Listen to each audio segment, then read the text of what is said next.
Hello students, welcome to अध्ययन institute e learning platform. और आज हम लोग अपने क्लास 12th के बोर्ड का एक और क्वेश्चन लेके आए हैं जो कि बहुत ही पिक्यूलियर है, क्योंकि ऐसा नेचर है नहीं सीबीएसई का कि वो ऐसे क्वेश्चन पूछे। ठीक है, यहाँ पे बहुत ही स्पेसिफिकली एक पर्टिकुलर रीएजेंट के बारे में आपसे पूछा गया है। ठीक है, और एनसीईआरटी में इसका बहुत ज़्यादा ब्यौरा मुझे मिलता नहीं है, तो यहाँ पे हम इस क्वेश्चन को सीखेंगे, इस रीएजेंट को सीखेंगे कि कैसे काम करता है, क्या करता है, और इस क्वेश्चन को सॉल्व करने की पूरी कोशिश करेंगे। चलिए तो बढ़ते हैं, क्वेश्चन पढ़ते हैं। पहले क्वेश्चन है कि a compound X with molecular formula C3H9N reacts with C6H5SO2Cl to give a solid insoluble in alkali. Identify X and give the IUPAC name of the product. Write the reaction involved. ठीक है, clear. अब यहाँ पे हमें ध्यान देने वाली बात क्या है कि हमारे पास क्या दिया गया है, कोई कंपाउंड नहीं दिया गया, हमें सिर्फ एक मॉलिक्यूलर फॉर्मूला दिया गया है। क्या दिया गया है? मॉलिक्यूलर फॉर्मूला, और वो क्या है? C3H9N है। ठीक है, और ये किससे रिएक्ट कर रहा है? C6H5SO2Cl से। किससे रिएक्ट कर रहा है? C6H5SO2Cl से।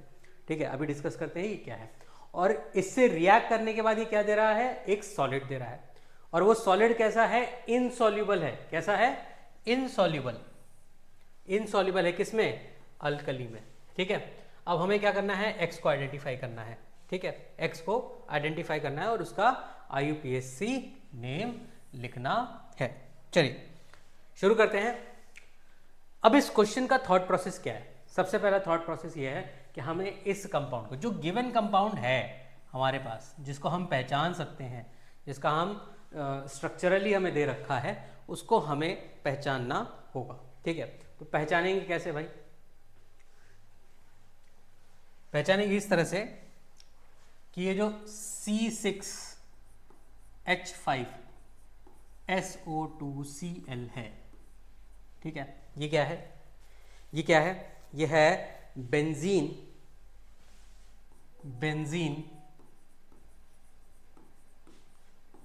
Sulphonyl chloride. क्या है? बेंजीन सल्फोनिल क्लोराइड, और इसको हम शॉर्ट फॉर्म में हिंसबर्ग रिएजेंट कहते हैं। ठीक है, क्या कहते हैं? Hinsberg reagent. याद रखिएगा, इसको हम लोग क्या बोलते हैं? Hinsberg reagent. अब ये हिंसबर्ग रिएजेंट क्या करता है? ठीक है, हिंसबर्ग रिएजेंट क्या करता है? It differentiates between primary, secondary and tertiary अमीन। ठीक है, it differentiates between primary, secondary and tertiary अमीन। तो ये काम है इसका। ठीक है, अब ये कैसे आइडेंटिफाई करता है, कैसे डिफरेंशिएट करता है? तो ये क्या करेगा? ये प्राइमरी एंड सेकेंडरी, इन दोनों के साथ, ठीक है, इन दोनों के साथ क्या करेगा? रिएक्ट करेगा। क्या करेगा? रिएक्ट करेगा। ठीक है, अब रिएक्ट करेगा तो क्या बनाएगा? रिएक्ट करेगा तो क्या बनाएगा? देखिए, अमीन है और ये हमारा सल्फोनिल क्लोराइड है, मतलब एसिड हैलाइड है ना। तो यहाँ पे क्या बनेगा? सल्फोनामाइड। ठीक है, तो ये किसके साथ रिएक्ट करेगा? प्राइमरी और सेकेंडरी, या तो प्राइमरी या तो सेकेंडरी। टर्शरी के साथ नहीं करेगा। टर्शरी के साथ नहीं करेगा, रिएक्ट नहीं करेगा।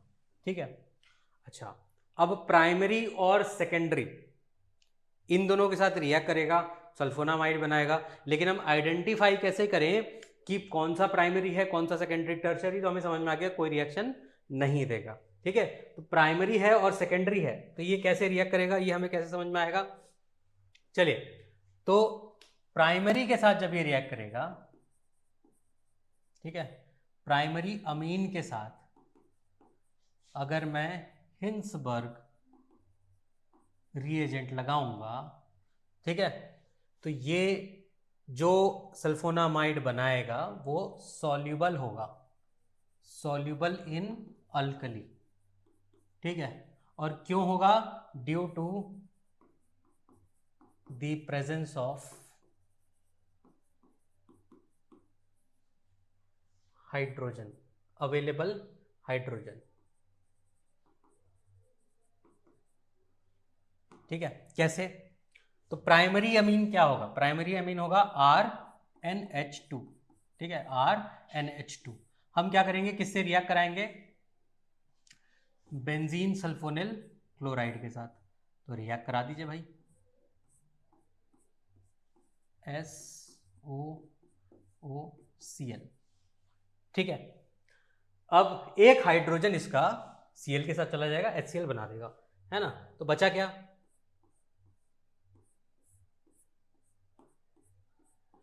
SOO।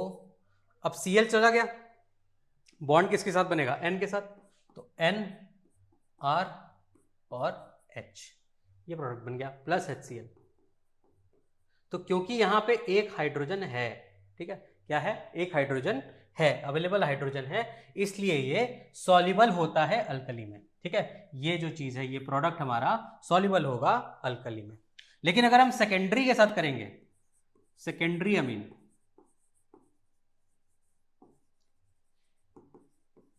ठीक है, उस केस में क्या होगा, यहां पे हो जाएगा RNH R डैश। ठीक है, इसको हम रिएक्ट करा देंगे हिंसबर्ग के साथ।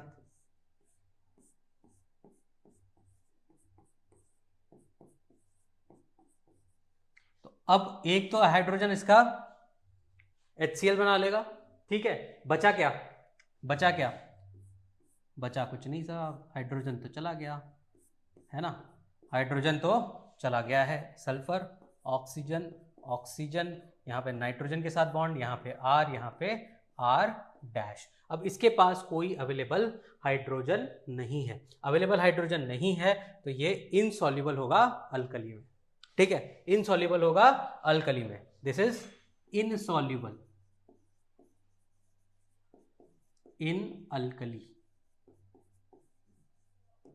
ठीक है, तो क्वेश्चन में क्या दिया है, सॉरी, क्वेश्चन में दिया है कि ये रिएक्ट करेगा और क्या देगा, एक सॉलिड देगा which is insoluble in alkali. तो बहुत बेसिक सी जानकारी हमें ये मिल चुकी है कि द अमीन, जिस अमीन के बारे में हम जानना चाहते हैं वो कैसा है, सेकेंडरी अमीन है। ठीक है, वो कैसा है, सेकेंडरी अमीन है। ठीक है, अब सेकेंडरी अमीन है, फॉर्मूला क्या दिया है हमें, C3H9N। ठीक है, सेकेंडरी अमीन है, 3 कार्बन है इसमें। ठीक है, अगर कार्बन की संख्या ज्यादा होती तो हमें शायद यहाँ पे डिग्री ऑफ अनसेचुरेशन पता करना होता, लेकिन क्योंकि सिर्फ 3 कार्बन है और उसमें भी सेकेंडरी अमीन है, मतलब 2 कार्बन तो नाइट्रोजन से जुड़े हुए हैं, है ना, 2 कार्बन तो ऐसे हैं जो नाइट्रोजन से जुड़े हैं। अब बचा हुआ एक कार्बन कोई साइकिल तो बना नहीं सकता, है ना, कोई साइकिल नहीं बना सकता। तो अगर हम देखें यहाँ पे तो नाइट्रोजन, इसको हम अरेंज कर सकते हैं कैसे, एक नाइट्रोजन ले लें, ठीक है, सेकेंडरी अमीन है तो एक हाइड्रोजन तो होगा ही, ठीक है, और एक अगर हम CH3 ले लें तो दूसरा हमारा ऑटोमेटिकली C2H5 हो रहा है। ठीक है, तो ये हमारा कंपाउंड होगा, ये कॉमन सेंस वाली बात आ गई।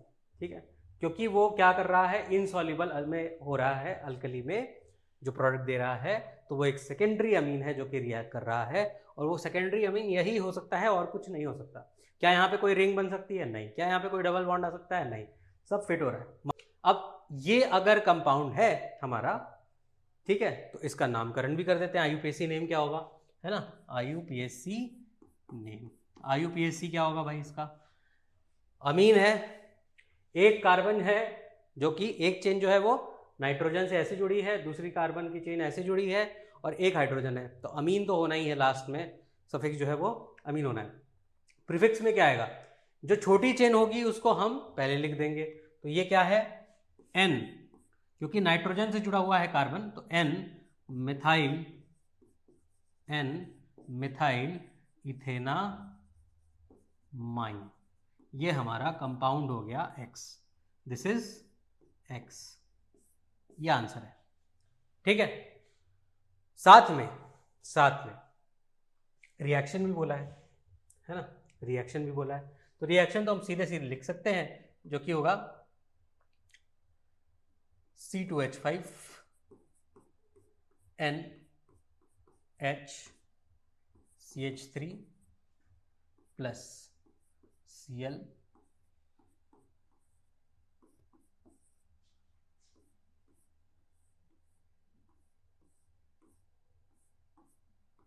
ठीक है, ये हमारा HCl जो है वो बन जाएगा, और बचा हुआ हिस्सा हम रिएक्शन में लिख सकते हैं, जो कि क्या हो जाएगा C2H5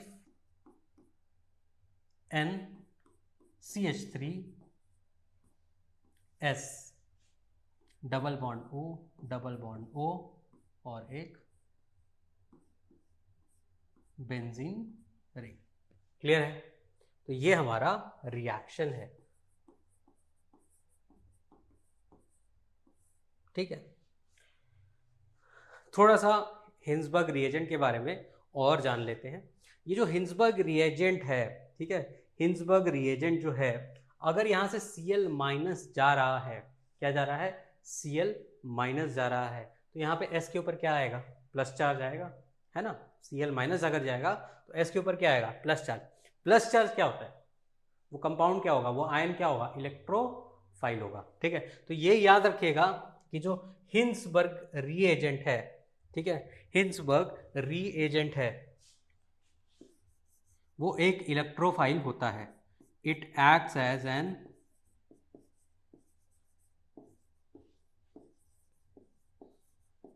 इलेक्ट्रोफाइल। अगर ये इलेक्ट्रोफाइल है तो अमीन क्या होगा, एंड अमीन एज न्यूक्लियोफाइल। ठीक है, ये क्या है, ये एक इलेक्ट्रोफाइल की तरह एक्ट करता है, कौन सा, हिंसबर्ग रिएजेंट, और जो अमीन होता है वो न्यूक्लियोफाइल की तरह एक्ट करता है। ठीक है, तो इस तरह से हम इस क्वेश्चन को सॉल्व कर सकते हैं आराम से। मैंने पूरा सॉल्यूशन आपको दे दिया है कि क्या क्या कर सकते थे इसमें। उम्मीद करता हूं कि आपको ये वीडियो पसंद आई होगी। अगर आपके और भी कोई डाउट्स हैं तो आप हमारे कमेंट सेक्शन में लिख सकते हैं, या फिर एड्रेस जो दिया है हमने डिस्क्रिप्शन में उस पर आप आ सकते हैं, मैं यहीं पे हूँ और मैं आपके सारे डाउट सॉल्व करूँगा। साथ में अगर आप एडमिशन्स लेना चाहते हैं अपने नए कोर्सेज में, जो अभी नए सेशन में हमारे कोर्सेज चलने वाले हैं, उसमें अगर आप एडमिशन लेना चाहते हैं तो feel free to contact us. हमने सारा का सारा डिस्क्रिप्शन में दे रखा है, फॉर्म भी दे रखा है, अगर आप चाहें तो आप एनरोल कर सकते हैं। फीसेस अभी जो है वो बहुत ही कम रखी गई हैं, जिससे कि आप लोग ज्वाइन कर सकें जल्दी जल्दी। और